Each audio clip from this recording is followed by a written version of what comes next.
मैं बता दूं सर, 100 में से अगर 100 बच्चा एग्जाम देने के लिए बैठा है तो उसमें से 70 बच्चों को पेपर आता है। बट प्रॉब्लम क्या है, फिर भी 20 बच्चे क्यों पास होते हैं, 15 बच्चे क्यों पास होते हैं? क्योंकि 50 बच्चा प्रेजेंटेशन के अंदर मार खा जाता है। वो अपना घर समझ के बैठा है, वो पता ही नहीं क्या लिख रहा है, उसको टेबल बनानी नहीं आ रही, वो बिना टेबल के क्वेश्चन करते जा रहा है, बिना टेबल के क्वेश्चन कर रहा है, कोई अंडरलाइन नहीं कर रहा, कोई की पॉइंट्स, कोई हेडिंग नहीं डाल रहा, वो निकाल के आ रहा है। निकालनी टोटल इनकम है, कोई हेडिंग नहीं, उसने निकालना क्या?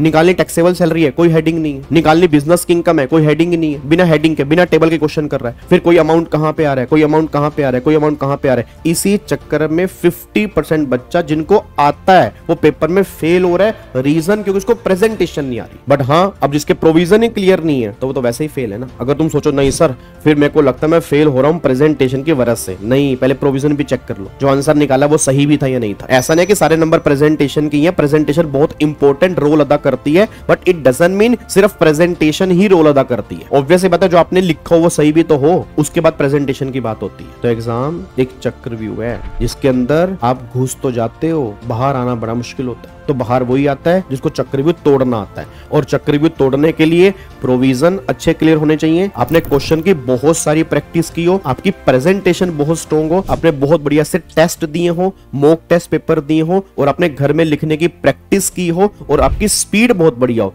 तब जाके चक्रव्यूह टूटेगा। अगर एक आधा टायर भी पंचर है तो चक्रव्यूह नहीं टूटेगा आपका। बस ये पर ध्यान दें। क्या बात में समझ में आ रहा है? तो ये सारी चीजों पे अगर टिक है तो एग्जाम तुम निकाल दोगे।